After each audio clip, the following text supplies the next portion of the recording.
Does your family need help reconnecting around the dinner table? Well, help has arrived. I'm so excited to welcome Guy Fieri to the show this morning. He has a new cookbook out. It's called Guy Fieri Family Food, 125 real deal recipes, kitchen tested, home approved. Good morning. Hey, Carly, how are you? I like the way you started that off. I thought it sounded like a self-help book for a second. Yes, it is self-help. I need a lot of help. Well, if you need help in the kitchen and how to get the family in the kitchen and doing some cooking, this was kind of started. This book wasn't even really started as a cookbook as much as it was kind of like a how-to guide for my son Hunter, who was heading off to college. And that's kind of what I was saying. Is like, hey, we should make a whole thing about like cooking in the dorm. Well, that's not that exciting for everybody else unless you're going to go live in the dorm. And what you got here is a lot of the recipes that we do at home. And I didn't know that they were going to be that exciting for everybody else, but when I started talking about it and saying, yeah, like when we make a pork roast, I'll make 2 or 3 pork roasts. And then when I take off on the road to go open a new restaurant or to go do Triple D, my family's got some more, not leftover. I like to say we just have extra pork butt to take to repurpose into other dishes. And so we take the extra of the succotash or the basmati rice, make them into dishes like the pea patty here that's a nice little appetizer, or we got stuffed acorn squash with some of the turkey.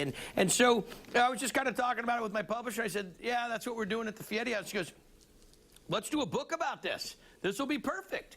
And some simple dishes where we make our own teriyaki sauce as opposed to buying it, and just so just so you really know what you're feeding your family. And on top of it all, you get the kids in the kitchen, you let them help out. Great pictures, easy to follow recipes, and here's my favorite book. Well, and here's what I was surprised to learn about, Guy, is that you had not done a book, as you said, about kind of home cooked and these home meals that brought your family together. You've had several successful cookbooks. It took you too long, Guy. Carly, I don't know. It's, you kind of like, it's the simplest things are right in front of you. And I think what it really took is thinking about Hunter, taking off for school. And when I'm trying to explain it to him, and I'm realizing that maybe it's not commonplace for everybody else. So it says kitchen tested, home approved. Being a restaurant owner and being a chef and having restaurants, all over, some of these things are kind of like, okay, that's just what I do. But when you're trying to explain it to your kid or to your wife or to your mom and dad and say, here's the deal, get an extra one. You're already going to be doing it. You're putting the dry rub on it. You're firing up the oven already. You're getting the roasting pan out. Do another one. Now what can you do with this? Well, you've got a great roast that's seasoned properly. You take and you shred it, maybe make a burrito with it, make a barbecue pork sandwich with it, but having those available and not just the meat, not just the proteins. I mean, here's a succotash that we made. We hit that, we hit a little breadcrumb to it, little egg, a little flour, little salt and pepper. We get some of the basmati rice. We put all that together. And the beauty of it, it could be the filling for a burrito, it could be the topping for a salad, it could be, well, what we did here is formed it together into patties, and now you got this really creative, fun little tapas appetizer.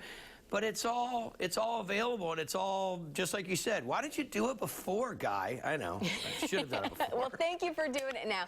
Hey, before we close, I did want to ask you, too, you have a son that's headed off to college. I have 2 little ones that are just heading into elementary school. How important, and you did a lot of traveling. I'm a working mom. I get it, how busy it is. But how important is it, do you think, for your family to get around the dinner table and eat together and to have those family meals? I think that we all love food. I mean, that's the truth, especially kids. Kids are always hungry. And I think that really the key to it is turn off the phones, turn off the tablets, turn off the computers, don't turn on the TV, and sit there and not have an interview, not have an investigation. Sit down and have a conversation. Talk about what the kids want to talk about. Learn about what they're doing. Learn about what game or app they like. But I'll tell you something, I really attribute, my dad wrote the foreword to my book.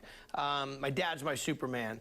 And I really attribute so much of how I developed as a kid and what I do with my kids about being around the dinner table. It's the most important time because it's the uninterrupted time, and nothing better than celebrating food that maybe you made together. And that is kind of, These are the fibers that build the family and put us all together. And I hope you can get some of it out of the book. But you got the right attitude and energy, Carly.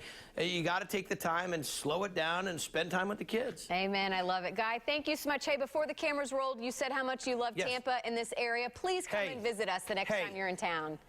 Come on. Just bring me back. Send me some more Triple D joints. You guys have got it going. I'm sorry you get some, I mean, you guys have had a real tough time recently, but wow, what a beautiful place. And St. Petersburg as well. Some of the best Triple D joints we've ever done. Well, again, please come and visit. We have a beautiful kitchen waiting for you. Thank you, Guy. Congratulations on your latest Don't threaten me with a good time, Carly. Okay. See ya.